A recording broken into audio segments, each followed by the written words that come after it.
Attendez, transition. Bonsoir tout le monde. On est en live sur Twitch, sur le site de Mars Actu. Alors comme la semaine dernière, on va essayer de faire une revue un peu de ce qui s'est passé sur les législatives au deuxième tour, mais on va attendre un petit peu. Écho. On va procéder au dernier réglage. Visiblement, il y a un petit peu d'écho. Voilà, Nicolas qui est à la régie me fait tout ça. Et puis de toute façon, on laisse tout le monde un petit peu arriver, comme on a pu le faire la semaine dernière, pour que on puisse échanger. On attendra évidemment vos questions. Vous pouvez déjà y aller dans le chat. Clara, à ma gauche. Oui, bah voilà, c'est ça. Alors, comme la semaine dernière où on attend vos questions en direct dans le chat sur Twitch, voilà, on peut y répondre. Moi, je garde toujours un œil sur le chat pour voir s'il y a des questions qui arrivent. On en a eu pas mal la semaine dernière, donc on était plutôt contents. Et voilà, donc on imagine que le résultat de ce second tour des législatives vous inspirera d'autres questions. Et voilà, on est là pour y répondre. Voilà, nous on va y aller tranquillement, hein. Je continue le petit tour. Julien Vincent est déjà en vacances, mais pas de panique. Une autre journaliste politique de Mars Actu, Marie Lagache, est avec nous. Salut. Eh ben, bonsoir. Oui, je viens parler avec vous donc de après l'élection législative. J'ai eu l'occasion de suivre ça avec Mars Actu aussi, donc c'est parti. Bon, on vous laisse encore arriver tranquillement. Voilà, vraiment, le but c'est d'aller dans l'interaction ce soir. N'hésitez pas à nous emmener sur des terrains sur lesquels on n'est pas encore allé. N'hésitez pas non plus, et moi je vais me rapprocher du micro, n'hésitez pas non plus à interagir entre vous, ou en tout cas à partager des références si vous en avez. Comme vous l'avez vu, bon, l'actualité évolue d'heure en heure, hein, et la situation aussi. La dernière étant la lettre du président de la République qui appelle à ce bloc central qui exclurait notamment la France insoumise et bien sûr le Rassemblement national. Voilà, je meuble un peu, hein, pour l'instant, histoire de vous faire arriver. Et je pense qu'on va pouvoir démarrer tranquillement. Moi, j'ai pas de visibilité là. Est-ce qu'on y va tout de suite ou est-ce que ouais, on attend encore un petit peu. Il y a Nicolas Georges et Lisa Castelli qui sont en régie comme la semaine dernière. Voilà, qui font des petits coucous derrière la caméra. On fera un 360, un 180 tout à l'heure pour vous les montrer. Et il y a Sachez aussi que du monde derrière nous qui est en train de finir le journal pour demain. c'est ça, hein. Abonnez-vous pour lire parce que demain il y a du scoop. Enfin, donc, abonnez-vous, n'hésitez pas, 1 € le premier mois notamment, pour profiter de ce superbe journal local d'investigation. Le meilleur, le seul. Mars Actu, voilà, on compte sur vous. Bon, On est là pour 1 heure aussi, on est peut-être là qu'on peut le pour 1 heure, dire. ouais. Bon, Voilà, j'espère que je vais l'objectif, pas. c'est On va être plus concret, hein, pendant 1 heure. voilà. Ouais, on a préparé des visuels aussi parce que voilà, pour différencier évidemment les résultats nationaux qui nous intéressent beaucoup moins ce soir que les résultats du département. Donc voilà, on a des cartes à vous montrer, on a des petits cartons par circonscription, on a notre petite fiche aussi avec bah voilà les scores précis obtenus par voilà les candidats et les candidats qui ont été élus dimanche. Voilà, on pourra vous les montrer aussi au cours de ce live. Oui, et puis on essaiera de jongler entre Marseille et le reste du département, hein. Si Marie est là, il va être évidemment question d'Aix-en-Provence, qui est le terre de cœur de Marie, disons-le. Et qui a été surtout un peu au centre des attentions Oui, ces dernières semaines. évidemment. Et puis, si vous êtes vraiment accro à Mars Actu et accro au décryptage de Marie Lagache, vous pouvez aussi écouter le Bocal sur toutes les bonnes plateformes, notre podcast animé par Violette Artaud, qui parle de la situation à Aix et d'Anne-Laurence Peutel, cette députée sortante Renaissance qui, bien que troisième, s'est maintenue et a fait élire. On en parlera, le Rassemblement national pour la première fois à Aix, voilà, le bocal, tout frais, tout chaud. À vous de choisir la bonne formule, en tout cas sur toutes les plateformes d'écoute et sur le site. Évidemment, on va y aller, on me dit oui. Alors, pour rentrer un peu dans le détail de ce qu'on va essayer de faire ce soir, on va le faire en 3 temps, voilà. dans la mesure où vos questions ne bousculent pas ce plan. L'idée, ce sera de faire d'abord un retour sur le deuxième tour des élections législatives anticipées qui s'est tenu dimanche, de regarder un petit peu la photographie de notre département, un petit peu ou beaucoup d'ailleurs, et on va essayer à la fois de rentrer dans les détails pour ceux qui, comme nous, sont accros aux news depuis dimanche pour essayer de savoir quelle tête aura le gouvernement de la France. Et au contraire, ceux qui se sont et celles qui se sont concentrés sur l'euro et sur la plage, eh bien, on va essayer aussi Et de le vous Tour de faire France. et le Tour de France, Marie, je sais que ça te tient à cœur. On va essayer aussi de vous faire la séance de rattrapage qui va bien pour comprendre où on en est. Une projection évidemment sur la situation nationale vue depuis le prisme de nos députés et puis regarder aussi ce que cette situation dit de l'avenir, hein. Je vous ai proposé ce matin sur le site un article sur la manière dont ces législatives, ou en tout cas ces résultats et ces rapports de force permettent d'envisager différemment les municipales 2026. Donc on pourra en parler un peu. Il y avait déjà eu une question d'ailleurs dans le chat la semaine dernière sur ce propos-là. Clara, un mot quand même. On attend des questions. Comment ça se passe? Toi, tu as tout ce qu'il faut pour Voilà, pas de questions pour le moment, mais voilà, n'hésitez pas, hein, bon, bah, comme on l'a dit, hein, si vous avez des interrogations sur les nouveaux députés du département ou au contraire des figures qui étaient bien connues mais qui n'ont pas été réélues, hein, on va en parler, notamment plusieurs personnes du camp macroniste. Voilà, sur les circonscriptions, Marseille, Aix, département. On attend vos questions. Pour le moment, le chat est calme. D'accord. Alors on va démarrer. On sera tous les trois hein, avec Marie Lagache et Clara Marteau-Bacry pendant cette heure d'émission. Donc on va démarrer sur peut-être les réélus, hein. On va parler comme ça, histoire de peut-être les balayer un peu plus vite. C'est les endroits où il n'y a pas de surprise.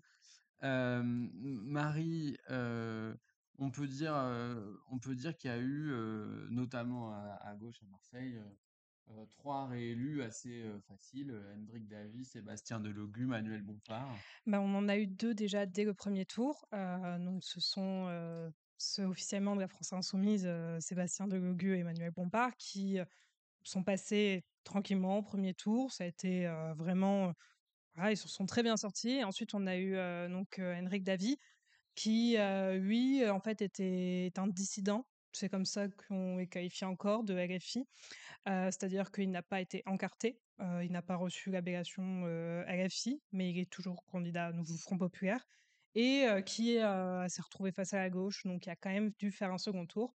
Mais c'est vrai que ce sont, 3 candidats qui ont réussi à passer, voilà, dont, quand on avait fait les pronostics, entre nous, c'est vrai que, ils remportaient l'adhésion de tout le monde parce qu'on se doutait que ça allait passer tranquillement. Et comme vous le voyez, Nicolas, qui réalise des jolis petits cartons, comme on dit dans le jargon de Mars Actu, c'est-à-dire des petites infographies pour vous montrer les différents résultats des élections, vous a diffusé pardon, le résultat d'Hendrik Davy face à Franck Licori, le candidat du RN. Autre réélu à Marseille, la bien discrète Gisèle Lelouis.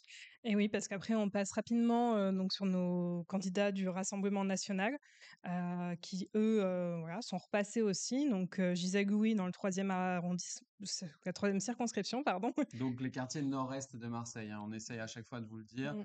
Euh, une partie du 12e, un bout du 14e et tout le 13e arrondissement constitue la circonscription de Gisèle-Leloup. Qui était face à Amine Kessassi, un très jeune candidat, donc qui a 20 ans, qui était un peu, donc Cara a suivi en campagne, à l'occasion et qui ça s'est joué à pas grand-chose entre les 2. Ouais, ça s'est joué à 800 voix en fait au second tour.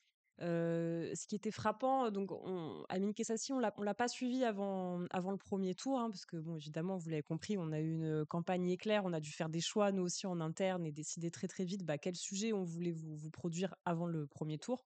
Et par contre, au lendemain du premier tour, donc 1er juillet, lundi, on arrive à la rédaction et on se dit il faut aller voir Amine Kessassi, parce qu'on n'était pas allé dans cette circonscription alors que Bah, voilà, l'enjeu est très, très fort parce que c'est, 13e arrondissement, c'est un des plus peuplés de Marseille, un des plus grands, un des plus denses, et que aussi elle était aux mains du Rassemblement, national. Avant ça, c'était même la mairie qui était, la mairie des 13-14 qui était aux mains du RN et que là, en fait, Amine Kessassi avait réussi à réduire alors j'allais dire à réduire l'écart, mais c'est pas le cas au 1er soir. Il arrive en deuxième position, voilà, lors du 1er tour, mais avec une réserve de voix où on se dit que sur un malentendu et avec une campagne éclair et très, très, très intense, bah, peut-être qu'il peut vraiment venir, inverser ce rapport de force. Parce qu'en fait, la personne arrivant en troisième position était donc candidate pour la majorité présidentielle et en fait, si on additionnait les 2, tout simplement, bah, les 2 candidats étaient vraiment au coude à coude. Donc c'est pour ça qu'on voulait vraiment suivre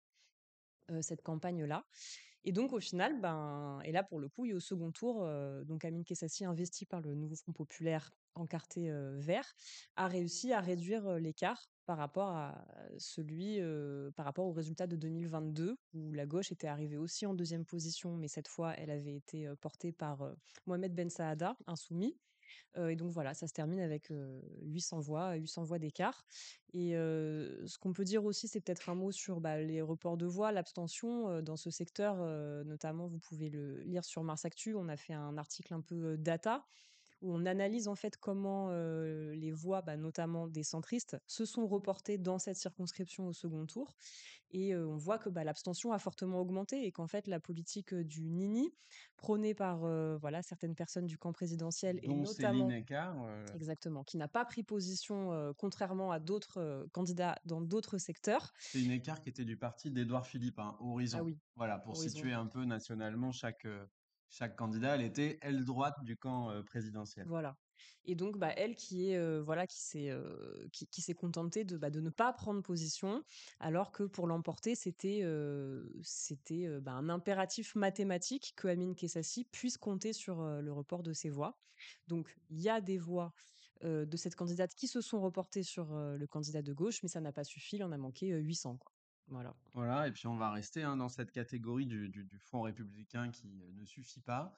Oui, j'insiste hein, sur ce qu'a dit Clara, l'article de Grégoire Motte à retrouver sur Mars Actu ce matin sur le Front républicain, les reports de voix, voilà, pour essayer de comprendre. Hein, il faut bien avoir en tête que il y a les consignes des uns et des autres et il y a le comportement des électeurs.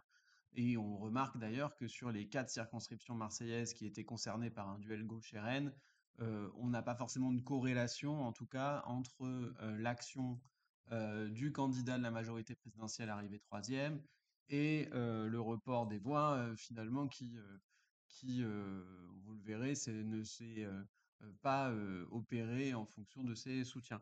Donc oui, je disais, le Front républicain qui marche pas, c'est aussi Marie, 2 élus supplémentaires pour le Rassemblement national. Monique Grisetti Mmh. et dans la circonscription de l'Est, hein, Monique Grisetti, et dans la circonscription, on va dire du Sud-Est, c'est-à-dire grosso modo les 9e et 10e arrondissements, territoire avant de Guy Tessier, puis de Lionel Royer-Perrot, donc tous issus de la droite marseillaise, eh bien, c'est Olivier Fessa, un nouveau venu hein, Mmh. dans le champ politique, qui s'est imposé. 2 mots peut-être sur ces 2 députés? Alors ces 2 députés, qui en sont arrivés, qu'on connaît pas trop, en tout cas qui ne sont pas très présents donc on les a appelés, de manière collective, des candidats fantômes. Donc on a Monique Grisetti, dont une des choses qu'on connaît à propos d'elle, c'est que c'est la tante de Franck Alizio, qui est le délégué départemental du Rassemblement national. Qui est conseillère municipale de Marseille. Également, depuis longtemps, mais pour autant, c'est vrai que de la part des journalistes, il y a pas un rapport très important.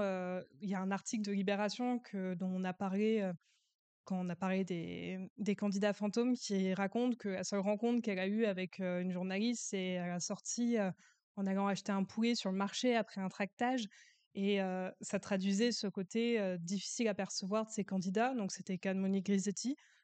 Olivier Fessa a discuté avec Mars Actu par contre, était un peu plus ouvert au débat et prêt à tout ça, mais c'était quand même un candidat plutôt inconnu, mais qui l'a remporté, qui maintenant, rejoint, l'Assemblée nationale et a fait sa première photo, aux côtés d'Éric Ciotti parce que, il se présente comme un ami d'Éric Ciotti donc dans le cadre, de ce groupe de Les Républicains, ralliés au Rassemblement national.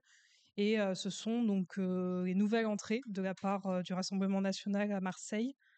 Je vérifie, ouais, Oui, c'est ce sont ça. nos nouveaux députés du Rassemblement national à Marseille. Donc voilà, pour compléter la photo, on vous a parlé des 3 députés insoumis ou ex-insoumis, des 3 députés Rassemblement national. Le dernier, pour compléter la liste, c'est Laurent Lardite. Laurent Lardite, adjoint à l'économie, hein, il va devoir d'ailleurs quitter ce poste. Adjoint à l'économie de Benoît Payan, candidat socialiste, d'un profil même, on va dire, social-démocrate, qui s'impose dans la 2e circonscription. Là, les contours sont simples, c'est 7e et 8e arrondissement. Une victoire sur des terres historiquement de droite face au Rassemblement national, avec cette fois un faible écart au premier tour et donc un front républicain qui permet à Laurent Lardite de s'imposer et de rejoindre l'Assemblée nationale. Lui aussi a fait sa Mm. petite photo, là cette fois au sein du groupe socialiste, autour notamment de Boris Vallaud et Olivier Faure. Et Laurent Lardite, pendant sa campagne, on parlait du Front républicain tout à l'heure, a bénéficié du soutien de Claire Pitollat, qui était candidate également au premier tour dans la circonscription, qui est la députée sortante de Renaissance, qui elle a appelé, du coup soutenu, elle a fait, il me semble, une séance de tractage avec Laurent Lardite, et qui elle fait partie de ces députés qui sont un peu, qui ont quitté le paysage politique local, majoritairement des macronistes qu'on a perdu. Donc Claire Pitollat en premier, du coup, dans la 2e circonscription. Oui, on va en reparler pour Marseille avant de faire un petit saut hors du corset montagneux. Clara, on t'a coupé la parole, t'allais te lancer. Voilà, je vous laisse reprendre votre respiration juste pour dire que quelqu'un dans le chat nous dit qu'on nous entend beaucoup mieux que la dernière fois. Et big up à Merci Nico, Voilà, Nico. donc on a fait. Nicolas Georges, au Alors non, platine, toujours. on n'a pas acheté des micros tombés du camion, on a les mêmes que la dernière fois, mais Et le technicien progresse, voilà, c'est ça, gagne c'est en ça, expérience d'émission exactement. en émission, voilà. C'est ça Voilà. qui se passe. Mais en tout cas, ouais, on est content voilà, c'est une expérience nouvelle pour nous, Twitch, et évidemment, on a très envie d'avoir vos retours sur la forme et sur le fond, et voilà, n'hésitez pas à nous poser d'autres questions. Alors, comme je vous le disais, Marie a commencé à le dessiner. Les balayés, vous avez vu qu'à Marseille, il n'y a plus de représentants du camp Macron, on va l'appeler comme ça pour aller vite. Ils étaient encore présents en 2022 avec Claire Pitollat, avec Lionel Royer-Perrot et avec surtout celle qui est devenue ensuite secrétaire d'État, Sabrina Agresti-Roubache, tous 3 arrivés 3e, qui se sont tous 3 désistés avant le second tour. Même topo sur le reste du département. 11 députés RN, 5 députés de gauche. Finalement, on retrouve la droite et le centre complètement à terre, avec aucun représentant ou aucune représentante. Marie, on peut, quand on regarde ça, il y a des figures, hein, j'ai parlé de Sabrina Agresti-Roubache, il y a aussi Jean-Marc Zulesi, par exemple, Mm. qui est balayé à Salon de Provence, qui a d'ailleurs dit finalement c'est un soulagement. Oui, il disait ce matin aux Parisiens que voilà, il s'était beaucoup engagé, qu'il avait lopé des Noëls avec ses enfants, et il fait partie voilà, de ces députés qui ont perdu, donc dans la 8e circonscription. C'était quand même un député macroniste qui s'était fait remarquer parce que il était président de la commission sur le développement durable à Paris, donc il y avait quand même une image importante et tout ça, mais qui a quand même pas réussi à se maintenir face au Rassemblement national. Et Romain Tonussi, qui est du coup un nouvel élu maintenant pour ce territoire et qui fait partie voilà, de cette vague qui, sur le département, c'est vrai que le Rassemblement national a fait quasiment un carton plein. On avait titré au soir du premier tour Tsunami. Et cette fois-ci, on a parlé de triomphe parce que vraiment, c'est impressionnant comment, au niveau départemental, le RN a réussi à récupérer plusieurs circonscriptions. Oui, voilà, on va continuer à zoomer sur le département, mais pour vous donner cette progression, donc c'est de 6 à 11 dans le département des Bouches-du-Rhône, à l'échelle de la région, et ayez-le en tête aussi, hein, on passe de 21 députés à 29 députés RN sur 42. Donc on a vraiment une domination très très forte du Rassemblement national. domination qui se retrouve en fait sur tout l'arc méditerranéen. Si vous avez eu l'occasion de voir une carte du littoral dans les jours précédents, vous verrez que de Perpignan à Nice, de Louis Alliot à Éric Ciotti, finalement, toute cette frange littorale est dominée par le Rassemblement national, à l'exception en fait de Sébastien Delogu et Laurent Lardite qui font le littoral marseillais et donc mettent un tout petit peu de rouge sur cette longue traînée brune. Voilà ce qu'on peut observer en tout cas. Je reviens sur nos amis les balayés, parce qu'on les a appelés comme ça. Marie, on est Ah, obligé quand je même sens que ça arrive. de revenir sur le cas Anne-Laurence Petel. J'en ai parlé en tout début d'émission, mais c'est quand même une des rares, si ce n'est si ce n'est la seule, je sais plus combien il y en avait, du camp macroniste à avoir Hem, choisi de se maintenir, arrivé en troisième position avec un pari qui est un échec total. Il me semble, il y a une autre candidate dans le Val d'Oise, mais c'est vraiment du coup un cas exceptionnel en France, qui est qu'en fait, elle est arrivée en troisième position dans la triangulaire, derrière le candidat de la gauche, qui est Jean-David Ciotte, Et et, avec un RN en tête. avec un RN en tête, en premier plan. Et là où la tradition du Front républicain est de se désister, ce qu'ont fait tous les autres macronistes, par exemple, dans le département, Anne-Laurence Pétel décide de se maintenir, expliquant que l'écart de voix est trop faible, qu'elle est capable d'avoir un report de voix de la part de LR, et enfin que voilà, elle continue la théorie du nini, ni la France insoumise, ni Rassemblement national. Sauf que la conclusion dimanche dernier est qu'elle n'a pas réussi à combler l'écart. Elle a même perdu des voix par rapport au Ça veut premier dire qu'il y a tour. des gens, pour être très clair, c'est-à-dire qu'il y a des gens qui ont voté Anne-Laurence Petel au premier tour qui n'ont Mm. pas voté pour elle au second. Non, parce que son choix n'a pas été compris par les électeurs. J'ai pu le voir aussi sur le terrain en discutant avec des gens qui ne comprenaient pas pourquoi elle faisait ça et son geste. Et malgré voilà, des posts sur les réseaux sociaux qu'elle a pu faire, ça n'a pas marché. Et du coup, maintenant, on a un député du Rassemblement national à Aix, qui est Géraud Verny. Et Anne-Laurence Pétel va devoir avoir cette tour de tâche de devoir expliquer pendant toutes les prochaines années qu'elle a perdu et que maintenant il y a un député RN. Et ça a déclenché une vague de haine et surtout un coup de projecteur pour Anne-Laurence Pétel. Dimanche soir, il y avait les caméras de TF1, il y avait plein de monde pour venir la voir.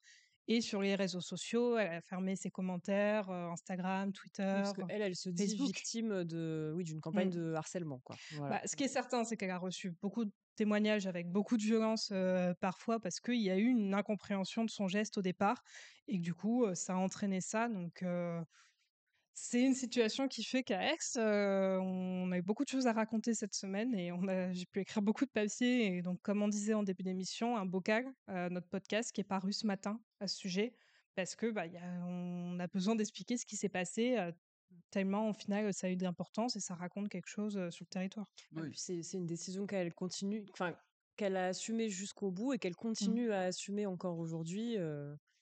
Et donc elle continue en plus, je pense, à recevoir des messages. Enfin, c'est pour ça qu'elle a dû fermer les Je commentaires pense que ça va pas sur ses s'arrêter réseaux. pour Ouais. l'instant, c'est sûr. Et oui, elle a reconnu qu'elle avait fait un choix, elle assume son choix.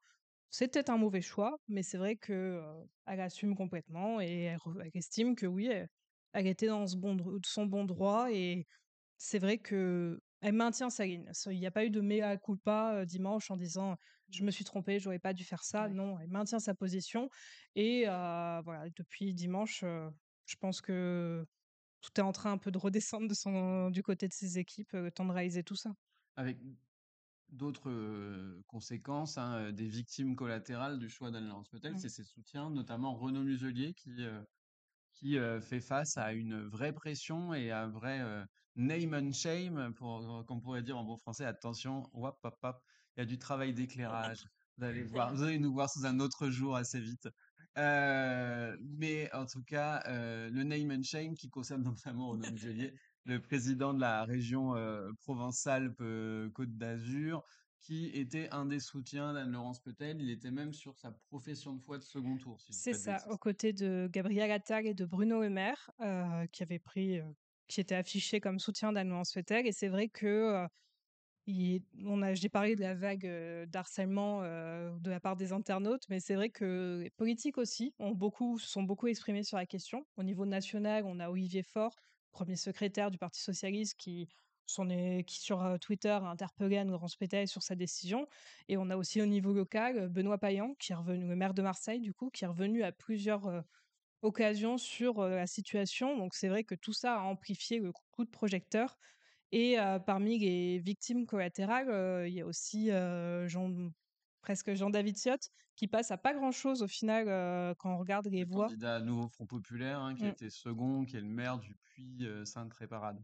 Exactement, qui passe à pas beaucoup de voix du candidat RN et qui du coup doit était plutôt mécontent du maintien d'Anne-Laurence Pétek qui l'empêche de pouvoir récupérer un siège qu'il occupait déjà avant 2017, le Parce que député de la je ne sais 14e. pas si tu as le nombre de voix en tête, mais en tout cas, en pourcentage, il y a 1 point de différence entre les J'avais 2. regardé, c'était 800 ou quelque chose. Ouais. Oui, c'est C'était ça, le 100 voix. Voilà, mais en tout cas, voilà, donc la circonscription est gagnée à 37% et Jean-David Ciotte arrive 2e à voilà, 36%. Voilà, vous avez les chiffres exacts qui s'affichent grâce toujours aux petites infographies de Nicolas.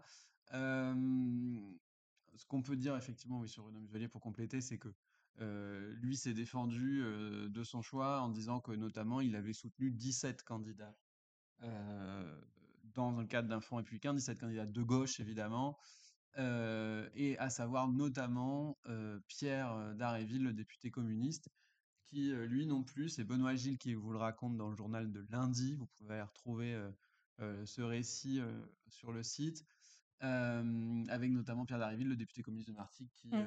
lui a échoué dans sa volonté de conserver cette circonscription. C'est vrai qu'on est sur un territoire où les communistes sont implantés, où Pierre Dharréville était voilà très présent et au final est remplacé maintenant par Emmanuel Foucard du Rassemblement national qui récupère du coup ce bastion communiste important du département et qui voilà fait encore tomber un député sortant et cette fois-ci du Parti communiste. Oui. Bon, on continue notre petit tour. Euh, On va pas vous le cacher, hein, il y a essentiellement des députés Rassemblement national à vous présenter hors de Marseille dans le département. Le dernier, celui qui survit à cette vague brune, ou toi qui vit dans cette vague brune, parce que c'est une première élection, c'est Marc Pénat, ancien président d'Aix-Marseille Université, de Aix-Marseille 3, qui était une des universités qui ont fusionné dans Aix-Marseille Université au début des années 2010, Mhm. conseiller municipal d'Aix, premier mandat au Palais Bourbon.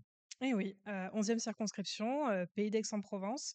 Eh bien, Marc Pénat réussit, c'est un peu la tache rose au milieu de la carte qu'on voit des circonscriptions, et réussit à récupérer cette circonscription qui était avant à Mohamed Gakila, ça ne m'appartenait pas, mais en tout cas dont le député était Mohamed Gakila Modem. du MoDem, s'est désisté entre les deux tours parce qu'il est arrivé 3e après avoir un peu hésité. Voilà.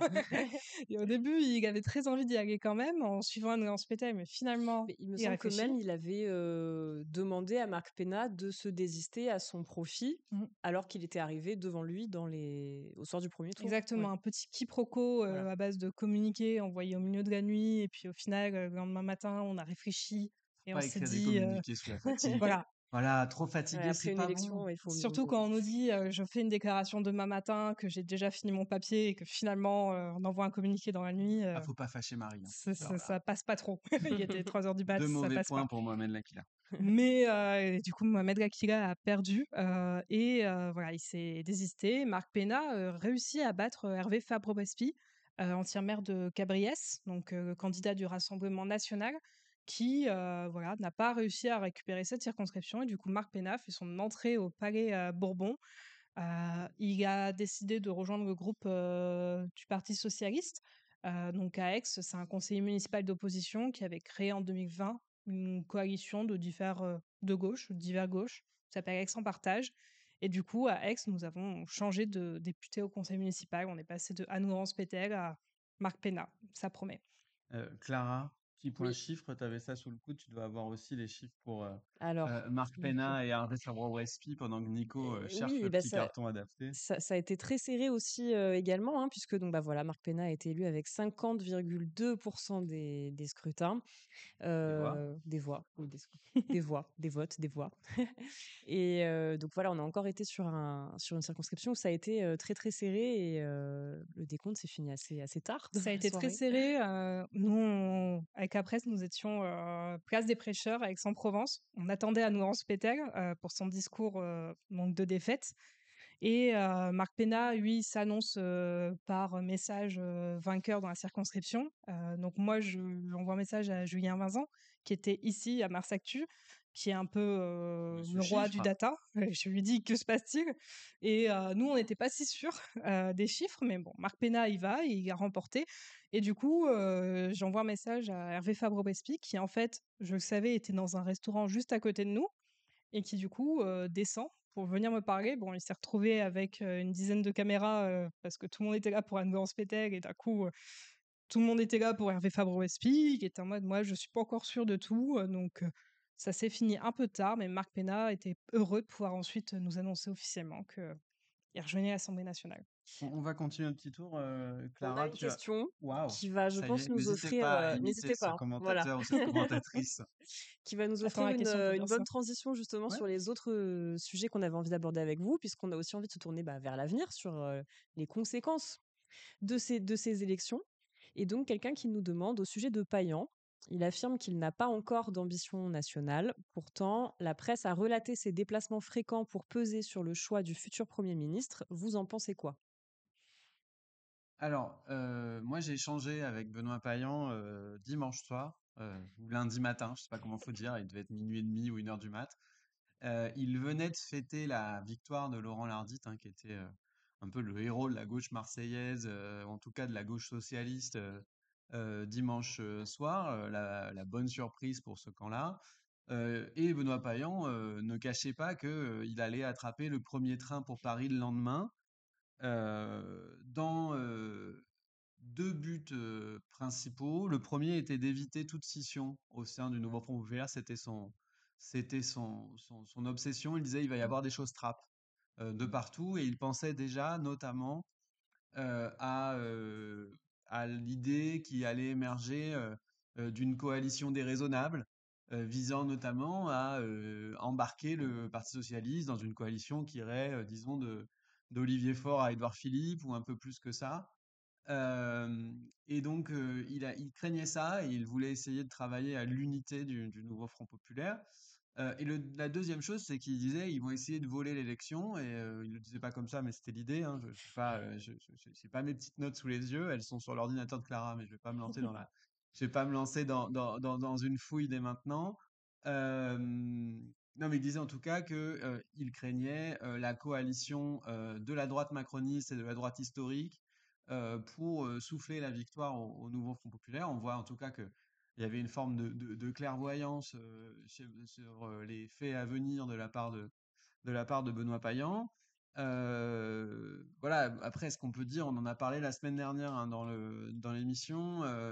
Benoît Payan a quand même passé sa campagne à dénigrer notamment la France insoumise, à essayer d'expliquer qu'il ne fallait surtout pas que ce soit la force pivot, à rappeler les ambiguïtés en tout cas ce qu'il présente comme des ambiguïtés de la France insoumise sur les massacres du 7 octobre en Israël et les crimes du Hamas dans cette région, etc., etc. Donc, il a fait ça et puis on l'a retrouvé notamment hier mardi matin sur France Info, finalement en porte-flingue d'Olivier Faure, même s'il l'a fait avec l'air de pas trop y toucher. La séquence a été celle-ci. À 8h30, Benoît Payan dit il faut un Premier ministre socialiste. À midi, le numéro 2 du PS dit Olivier Faure a le bon profil pour être le Premier ministre. Et à 15h, Olivier Faure arrive en disant je me sens prêt. Donc, on voit bien que tout ça est une stratégie bien huilée et que Benoît Payan, s'il n'est plus membre du Parti socialiste, il a dit au Monde hier qu'il comptait pas y retourner, continue à faire le jeu de cette famille politique-là qui, quoi qu'il arrive, reste sa famille. Hein. Benoît Payan, il y a très longtemps milité avant de lâcher la carte d'adhérent au moment où au moment où il est devenu maire de Marseille. Donc voilà ce qu'on peut dire sur son action parisienne. Après, moi, il me l'a redit, il m'a dit mon action, elle est à Marseille, euh, je ne, il me disait qu'il n'aspirait pas à faire autre chose qu'à être maire de Marseille. Parce qu'on l'a beaucoup interrogé sur France Info plusieurs fois, à savoir s'il voulait être Premier ministre, lui. C'était quoi Alors, sa réponse? moi, c'est peut-être mon défaut de le suivre à l'année, mais je l'imaginais pas Premier ministre, je vais dire la vérité. Je lui ai dit alors, Benoît Payan, ministre de l'Éducation, il me dit ah, l'éducation, on ne l'avait pas encore faite, j'ai ma première mesure, à la culture aussi, j'aurai ma Ministre de première la mesure. Ville, peut-être? Et voilà, mais en tout cas, il était dans l'idée de poursuivre et d'aller au bout de son mandat, d'aller au bout de son mandat à Marseille. Voilà, mais avec une vraie volonté de peser. On l'a vu aussi hier dans la cour de l'Assemblée nationale, lors de l'arrivée des députés socialistes avec son conseiller Arnaud Drouot. Donc il y a un travail qui existe à ce niveau-là, un travail, on va dire, de lobbying, lobbying de l'Union, lobbying aussi pour un recentrage. Et la dernière chose qui, moi, m'a surpris, ou en tout cas que je ne savais pas, c'est la proximité qu'il assume désormais avec François Ruffin, dont il m'a dit le plus grand bien et dont il a repris notamment l'idée d'apaiser, cette idée de force tranquille qui était le slogan de Mitterrand et qui a été repris par François Ruffin dans les semaines qui viennent de s'écouler. Donc voilà, une idée du positionnement de Payan, c'est ça, c'est qu'aujourd'hui il a l'air assez enquillé derrière François Ruffin et il l'assume complètement, quand bien même il pense que c'est un socialiste de prendre la tête d'un gouvernement qui serait un gouvernement Nouveau Front Populaire.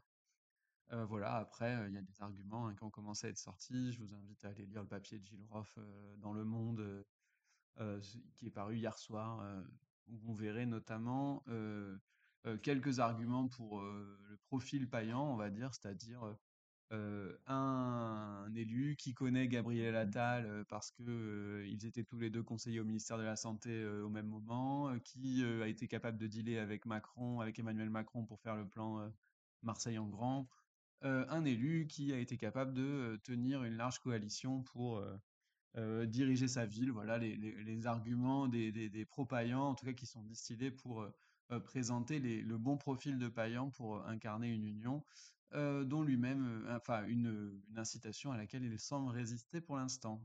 Voilà désolé pour le tunnel, mais voilà un peu ce qu'elle peut dire. Qu'est-ce que ça vous inspire, vous, ce Payan à Paris comme ça? Alors, à titre personnel, je sais pas, mais en tout cas, je pense que c'est toujours amusant de voir le décalage entre nous, notre regard, bon, au-delà d'être journaliste, mais de le connaître comme maire de Marseille, alors que moi, j'ai eu des retours de personnes, bah, parisiennes, qui l'ont entendu à la radio et qui ont dit, «Bah, ouais, carrément, ça serait super» et donc bon, nous, ça veut pas dire qu'on pense pas que ça serait super, mais comme tu disais, c'est vrai enfin, pour nous, c'est le maire de Marseille et on le projetait pas dans cette fonction-là, quoi et donc voilà, parce que ça m'inspire. Oui, et puis, enfin, on voit bien que les élus locaux sont pas globalement au centre du jeu parce qu'il y a le non-cumul des mandats, qui sont pas députés, donc ils doivent se faire un peu leur place au forceps. Et on voit Benoît Payan, Carole Delga, mais on n'en voit pas beaucoup finalement des élus locaux qui arrivent à percer le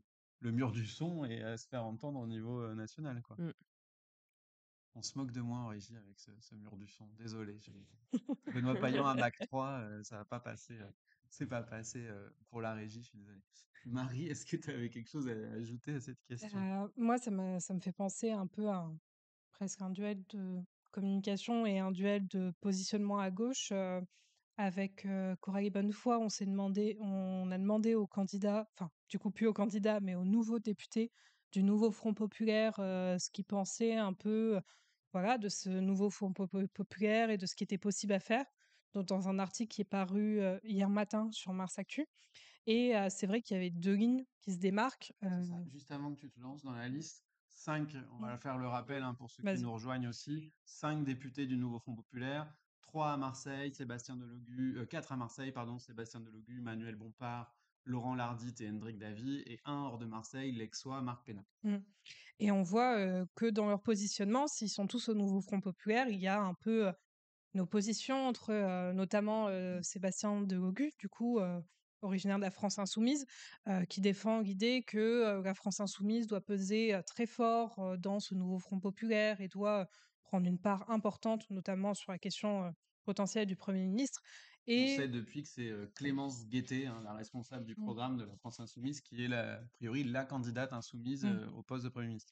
Et de l'autre côté, une gauche, donc notamment Laurent Gardite, dont on expliquait que voilà, c'est un adjoint à Benoît Payan qui a fait sa campagne. Et donc voilà, il y a une proximité qui expliquait un peu plus de modération. Il faut réfléchir tous ensemble. Voilà, il faut réfléchir aux mesures, au programme. Et du coup, il y a un peu cet affrontement entre Sébastien Delogu, qui milite très fort pour la force de la France insoumise dans cette coalition, et les socialistes qui appellent à un peu la réflexion autour de ce programme. Et je parlais un peu d'opposition communication, voilà, avec Benoît Payan qui va faire les matinales des chaînes nationales à Paris, et Sébastien Delogu qui, comme Clara a pu le raconter, a une force importante sur les réseaux sociaux, lui, notamment TikTok.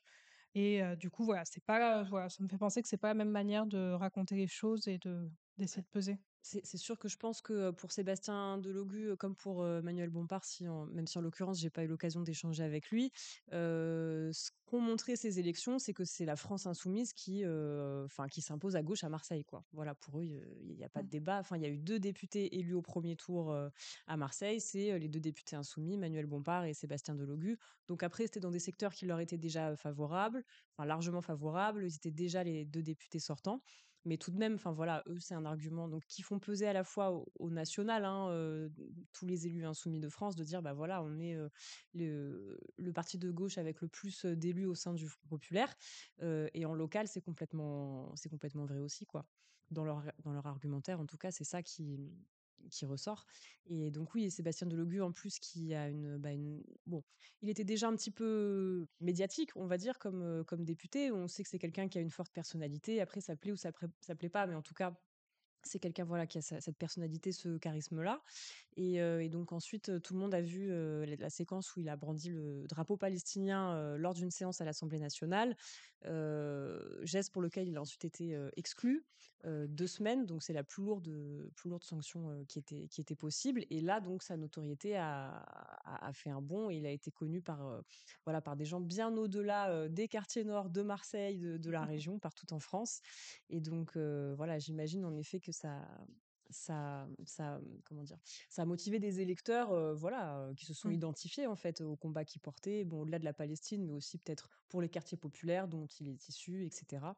Et que, voilà, c'est des gens en plus, peut-être qui ne se sentent pas, représentés, voilà, par la majorité des députés. Donc là, il y a quelqu'un, voilà, qui voit dans la rue, qui est identifié, et cetera, qui vient de ces quartiers-là. Et donc voilà, tout ça évidemment, ça a favorisé sa réélection, au premier tour. Ce qu'on peut dire, c'est que cette influence, elle est peut-être un peu moins utile dans le moment où on est plus dans la discussion de parti et de couloir que d'avoir une capacité d'expression médiatique, par exemple sur les grands médias, Mmh, audiovisuels notamment, qui, on le sent bien, pèsent plus dans le débat en ce moment. mmh.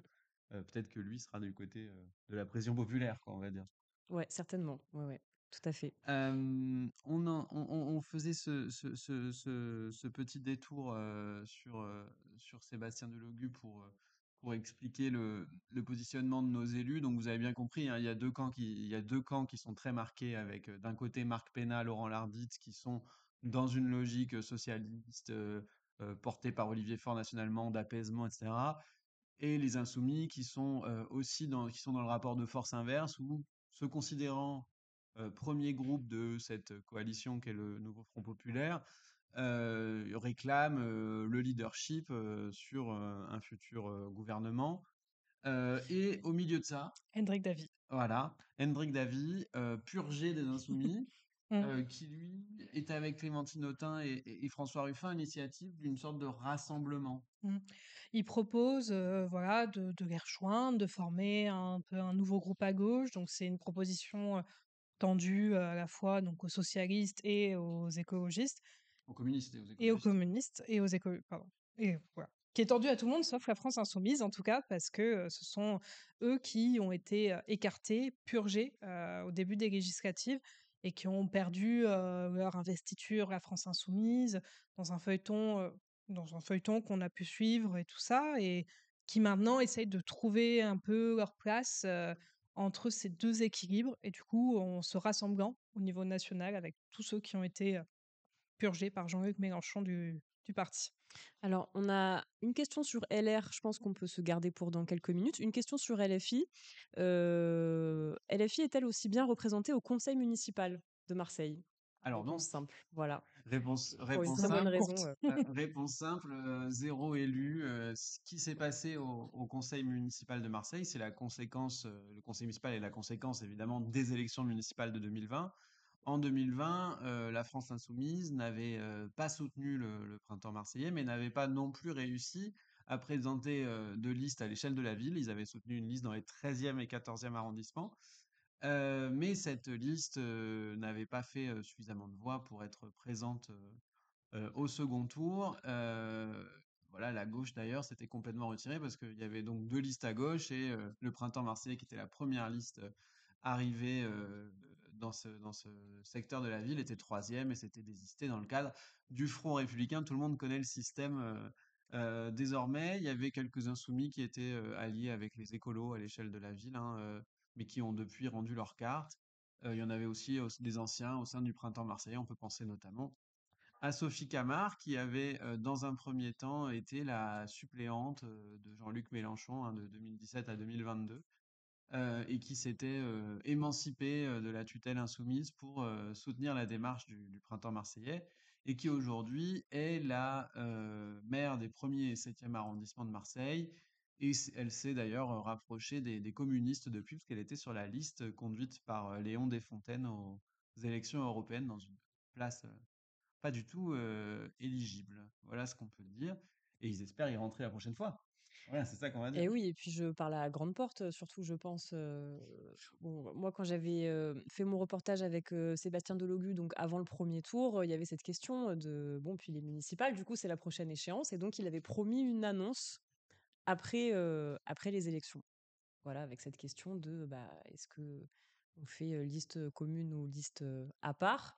Donc a priori, c'est plutôt la deuxième option qui, qui Ouais. semble voilà. Complètement acté par Benoît Voilà. Payan aussi, c'est ce que je dis dans le papier ce matin, hein. Voilà, donc s'il y avait encore des doutes un petit peu voilà, à l'annonce de ces élections législatives, et puis au final, bon, bah, vu comment ce dernier mois s'est passé, avec voilà, des relations tendues ou inexistantes, je ne sais pas, mais en tout cas, ça a vraiment acté voilà, cette rupture-là, quoi, il me semble. Oui, oui, il y a Voilà. notamment une accusation de Benoît Payan ce matin, que je cite Benoît Payan dans l'article ce matin, qui dit en fait, la France insoumise et notamment Sébastien Delogu s'est gouverné en opposant une partie de la ville à une autre. Voilà, et on sent bien la ligne de rupture, qui est aussi une ligne qu'on retrouve au niveau national, en fait. Mm. La stratégie de LFI d'insister sur les quartiers populaires, urbains, et donc d'être un peu les porte-voix de cette partie-là, contre Benoît Payan, qui plus classiquement dit vouloir recoudre la ville, retisser, et dont finalement la carte municipale, elle s'étend au sud, autant qu'au nord, c'est-à-dire qu'il a un secteur au nord avec le ralliement de sa mégaliste, c'est même pas sa liste qu'il avait emporté, et un secteur au sud où là c'est bien le Printemps Marseille qu'il avait emporté, c'est-à-dire les 6e et 8e arrondissements, dont Olivia Fortin est aujourd'hui la maire depuis quelques mois, et la tête de liste en 2020 pour ce camp-là. Alors, donc, comme on vous l'avait dit au tout début, l'objectif, c'est qu'on reste à peu près 1 heure ensemble. Donc, voilà, on peut dire qu'il nous reste peut-être 10, 15, 20 minutes. Donc, n'hésitez pas, hein, si vous avez des questions.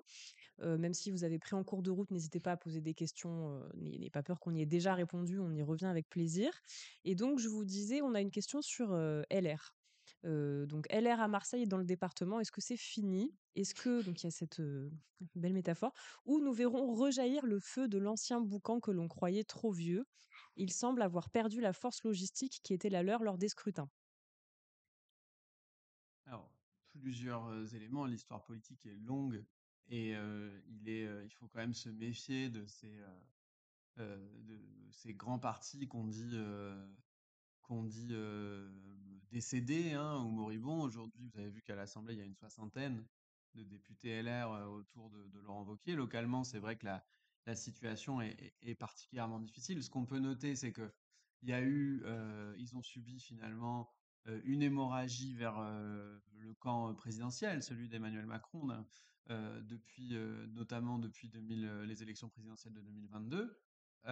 Cette fois-ci, ça a plutôt résisté, hein. Il y a eu deux élus majeurs qui ont soutenu plutôt l'alliance avec le RN.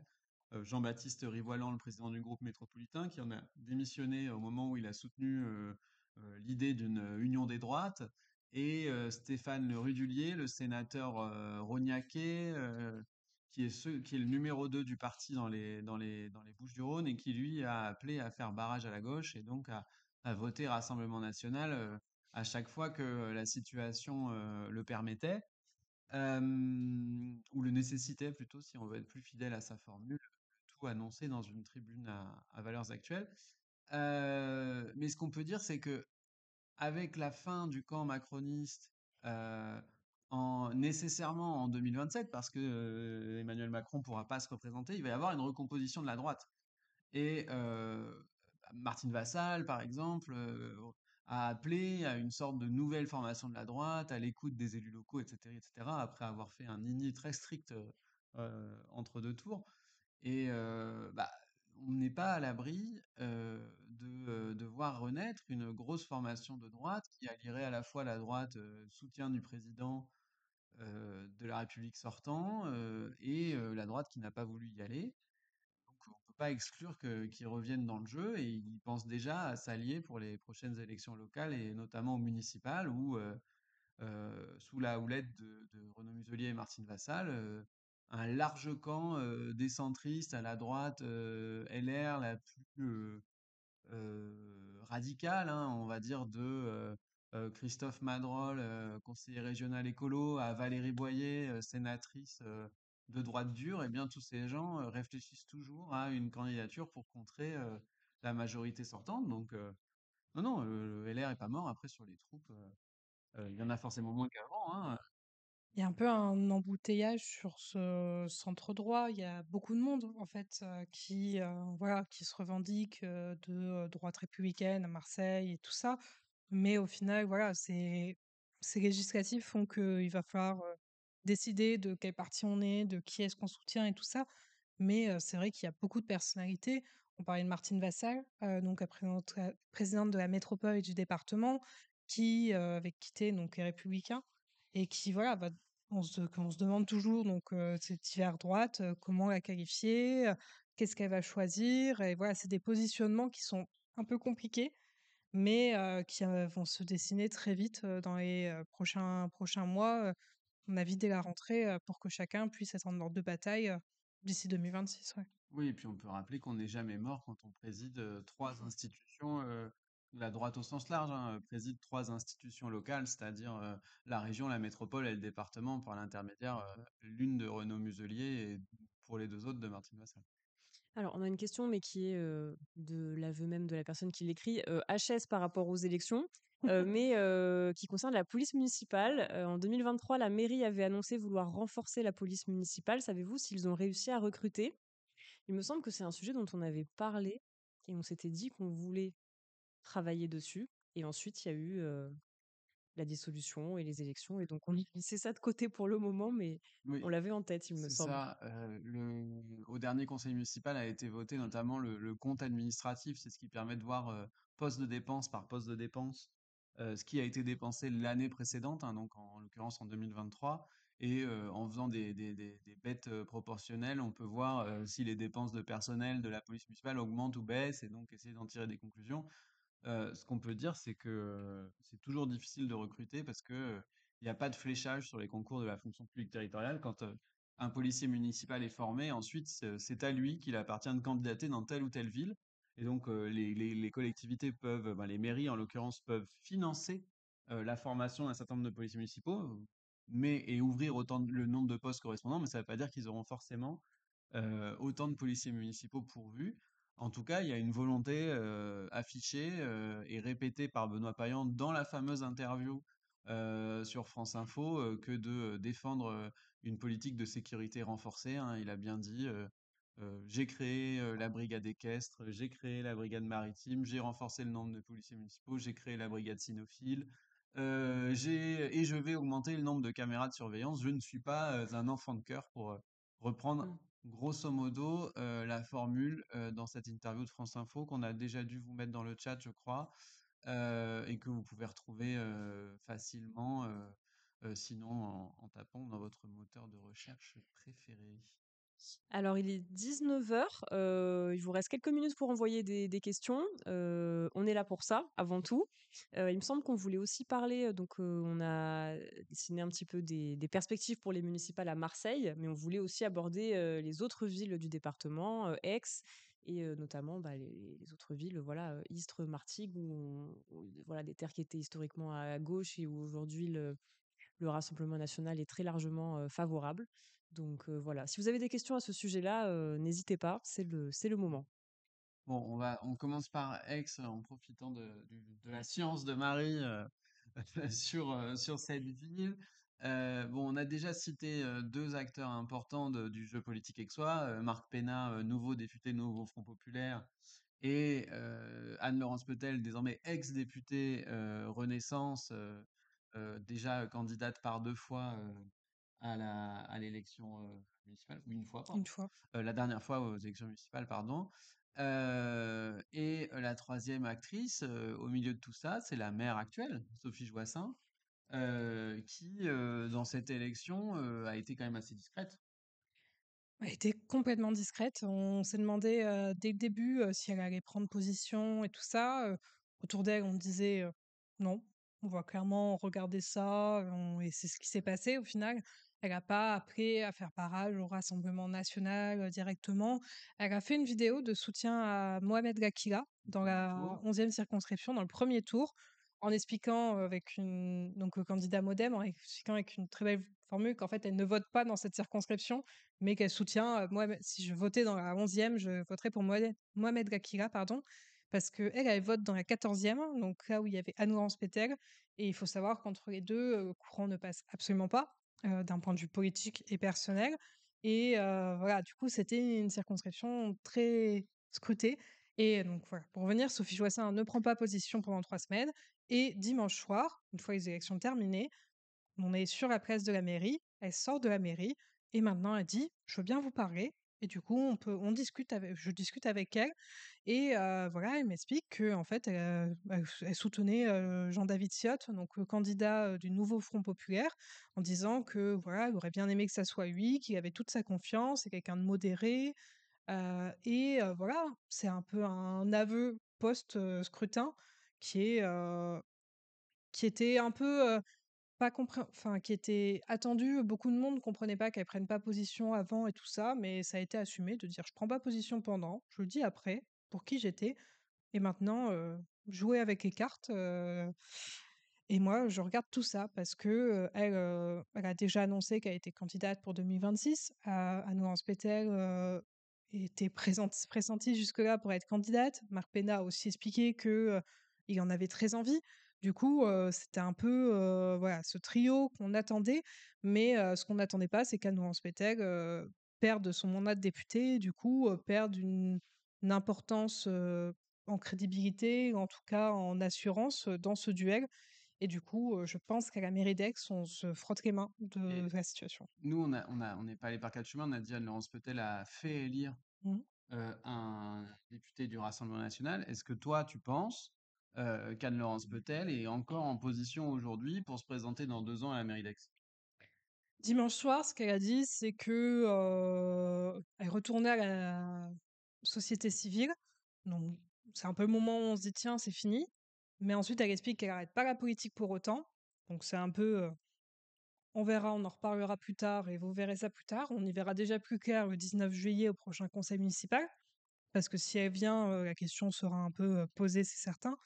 Et voilà, ce qui se dit à Aix, c'est qu'on se demande si c'est la bonne personne maintenant pour incarner, ce, courant, plutôt, centre droit face à Sophie Joissaint. Est-ce qu'il faut pas aller plus vers Horizon?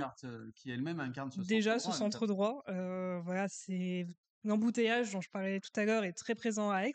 C'est-à-dire que, on a, 2 femmes qui sont, candidates, de centre droit, une plutôt du camp Macron, une plutôt, UDI LR.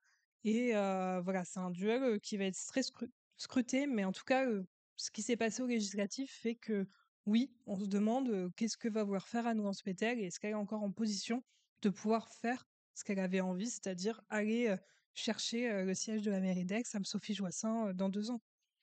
Oui, voilà, ça va être un des enjeux, hein, Sophie Joissaint qui a succédé à sa mère à la mairie Mm. d'Aix-en-Provence.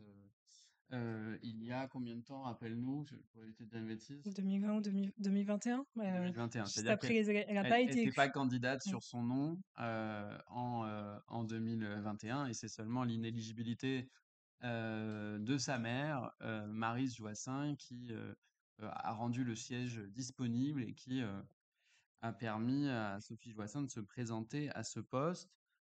Clara, tu parlais des autres villes du département. Oui, oui, parce que c'est une problématique dont on a parlé un peu cette semaine aussi. On se projette dans l'après, hein, donc voilà, c'est un sujet sur lequel on sait qu'il va falloir et on a envie de travailler quoi sur le basculement de cette zone-là. Enfin, le pourtour de l'étang de Berre, en fait, qui étaient des terres historiquement communistes. Et voilà, aujourd'hui, le Rassemblement national a confirmé avoir pris le dessus sur toute cette zone-là. Et donc, on se demande quel est l'avenir pour les quelques mairies de gauche qui restent, puisque le dernier député communiste, Pierre Daréville, n'a pas été réélu à Martigues dimanche dernier. Oui, c'est ça. Ce qu'on peut dire, il y a des villes qui seront particulièrement scrutées. Il y a un cocktail, par exemple, à Istres, qui semble très dangereux, c'est-à-dire d'un côté un Rassemblement national qui réalise plus de 50% à l'échelle de la ville, et de l'autre un maire, François Bernardini. Alors là, vous avez une collection sur Mars Actu d'articles que je vous ai proposés sur la situation du maire d'Istres.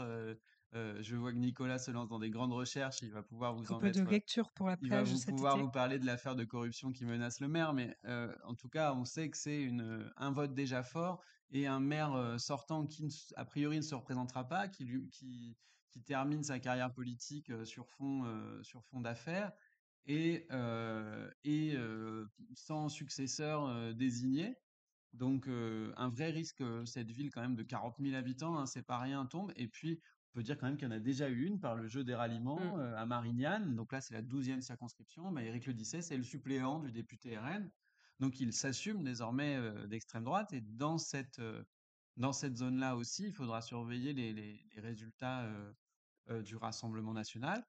Voilà, il faudra voir. L'ancrage local, ça existe. Beaucoup de maires, la dernière fois, ont été réélus au premier tour, bien loin des étiquettes nationales, dans un contexte de Covid, hein, donc avec une participation très basse. Donc il faudra voir si l'élan démocratique et l'élan vers les urnes se confirme au municipal. Ce qui est sûr, c'est que le RN aura de l'ambition pour essayer de s'ancrer avec aussi des députés qui pourraient tenter d'aller au municipal fort de leur nouvelle aura de député. On peut penser évidemment à Emmanuel Foucard à Martigues, qui est un opposant coriace à la majorité communiste de Gaby Charroux. On peut penser aussi à Romain Tonussi, on peut penser ailleurs dans le département à José González, dont on ne sait pas quelles pourraient être ses intentions à Allo notamment, ou à Joël Mélin, qui a déjà brigué à l'est du département, qui a déjà brigué la mairie d'Aubagne par le passé. Voilà, à voir, ça tiendra aussi beaucoup à ce qu'on disait tout à l'heure, c'est-à-dire est-ce que la droite traditionnelle, on va dire, sera regaillardie ou pas, parce que le Rassemblement national s'ancre aussi, on l'a montré sur Mars Actu, là où la droite traditionnelle s'effondre. Et si le désamour se traduit aussi pour les élus locaux, ben, est-ce que des Gérard Gazet, maire d'Aubagne, par exemple, des Lionel Decala à Allo et autres, on pourrait multiplier les exemples, résisteront malgré ou le maire de Gardanne, dont le nom m'échappe pour le moment. Bon, aidez-moi. Tout le monde cherche. Hervé Granier, voilà, maire depuis 2020.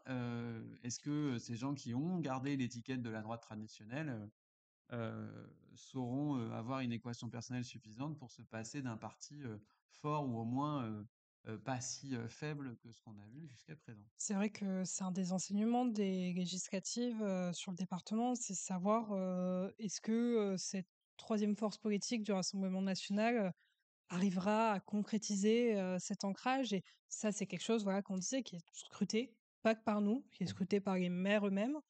Et ça va être l'enjeu qui va très vite s'installer dans les prochains mois aussi. Voilà, avec une présidentielle qui sera moins d'un an après les municipales et donc forcément aussi un enjeu national derrière, c'est-à-dire de confirmer l'implantation le plus possible en vue du scrutin majeur de notre cinquième République.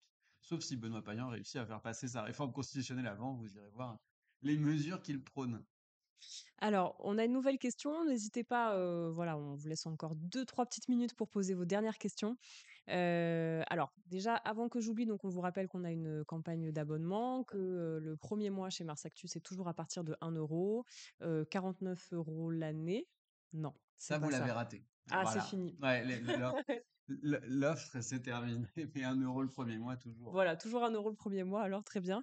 Et voilà, et ensuite, surtout, avant de clôturer, on voulait avoir un mot et surtout apporter notre soutien à voilà, plusieurs journalistes avec lesquels on collabore, notamment Ariane Lavrieux et Nina Hubinet, qui font partie du collectif Presse Papier et voilà, qui sont visés par une campagne, enfin un appel à la violence en fait, de la part de voilà, de groupuscules d'extrême droite. Et donc voilà, on a déjà eu l'occasion de leur communiquer notre soutien, mais on le réitère ici, évidemment. C'est même des appels au meurtre et on pense Voilà, évidemment effectivement à l'ensemble des journalistes et absolument. des militants, parce qu'il y a aussi des militants visés par ce groupuscule. On peut penser à Léo Purguette, le directeur éditorial de la Marseillaise, ou à notre ami photographe, Patrick compagnon de Gardoussi, route de Mars Actu, Patrick Gardoussi, que vous retrouvez notamment dans l'IB par exemple. absolument. Alors, donc je disais, il y a une dernière question qui concerne le RN, mais on retourne à Marseille. De 7% au municipal en 2001 à plus de 30% en 2024 pour le RN, Marseille n'est-elle pas une des plus grandes terres de France en progression? Encore plus pour une grande ville, parce que c'est vrai que si on regarde les résultats aux législatives, les autres métropoles, il me semble, hein, n'ont pas ou très très peu de députés RN par rapport à Marseille. Alors En tout cas, oui, si on prend oui, cet c'est-à-dire outil-là. ce qu'on peut. Après, ça tient aussi à ce qu'est Marseille. C'est-à-dire que Marseille, les banlieues pavillonnaires et les quartiers populaires sont intégrés dans la ville. Et en fait, on va regarder aujourd'hui, quand on regarde la carte des législatives, hein, Nicolas vous l'a montré tout à l'heure et il va peut-être pouvoir la remontrer. On a vraiment, on dit toujours il y a une scission nord-sud, une fracture nord-sud à Marseille, mais c'est est-ouest. Et en fait, Mm. on voit que c'est dans les quartiers pavillonnaires notamment que naît à Marseille le vote Rassemblement national, en tout cas que se fructifie le vote Rassemblement national. Mais c'est vrai que ça crée un pourcentage qui est extrêmement plus fort qu'à Paris, qu'à Lyon, où tous les députés Mm. sont de gauche à Lyon pour la première fois de l'histoire, je pense. Donc on peut dire ça. Et oui, la progression. Alors après 2001, je pense qu'il faut quand même vérifier, parce que c'était l'époque de la scission de l'extrême droite, et donc il faudrait vérifier sur les chiffres de 2001. Je m'adresse à celui ou celle qui a posé la question, qu'il n'y avait pas un candidat maigretiste aussi à l'époque, et donc voilà, je suis pas sûr qu'il n'y ait pas eu, il faudrait que voilà, je dis ça de mémoire et je me trompe peut-être, mais je suis pas sûr qu'il n'y ait pas eu deux listes d'extrême droite en 2001 dans la ville, ce qui pourrait aussi, il y avait Bruno Maigret himself, me Avec un dit Régis. Nicolas, qui était Bruno Maigret le félon, comme l'avait appelé Jean-Marie Le Pen, en tout cas celui qui avait créé le MNR, un mouvement parallèle au Front National de l'époque. Euh,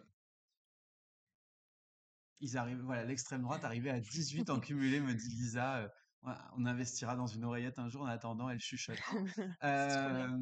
Mais voilà, donc il faut prendre ça, mais évidemment une progression très forte sur les terres de la droite essentiellement.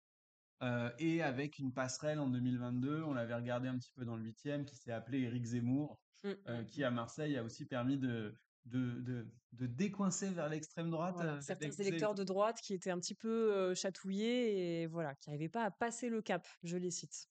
Ouais, plusieurs personnes qui me disaient j'ai envie, j'arrive pas à passer le cap. Voilà, on sent qu'il y avait quand même cette résistance. Mais en effet, aux européennes comme aux législatives, alors aux européennes, on a vu, hein, que la liste portée par Marion Maréchal a obtenu des très bons scores dans les quartiers chics de Marseille.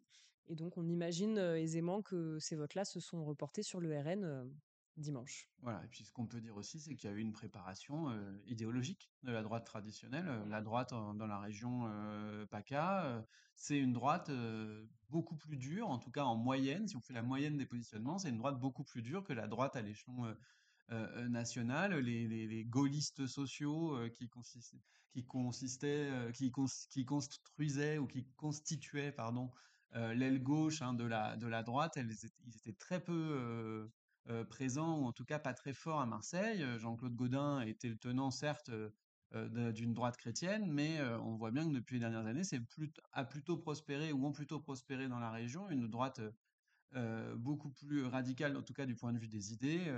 On peut regarder à Nice avec Éric Ciotti et Christian Estrosi, on peut regarder dans le Vaucluse avec Julien Aubert, on peut regarder à Marseille avec notamment Valérie Boyer.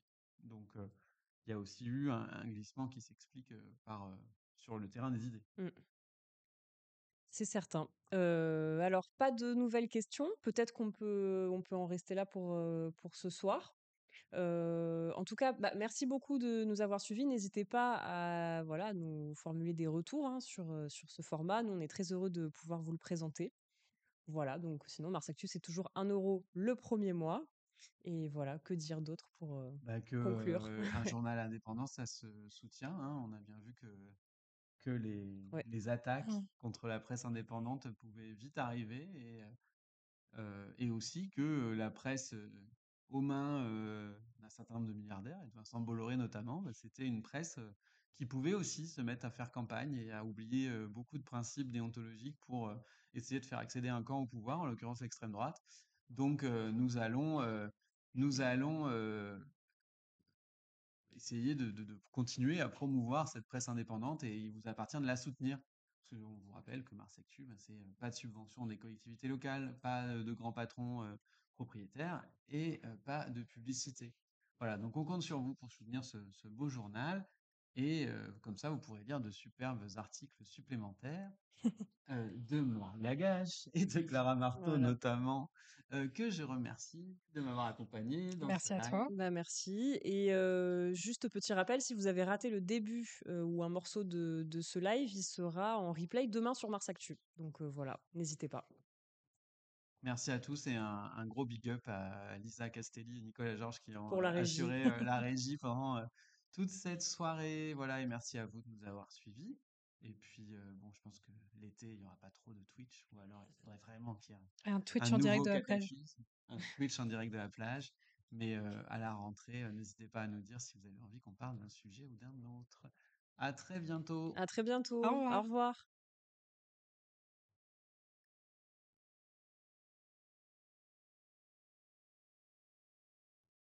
Il y a l'apéro qui arrive. Voilà. On reste figé.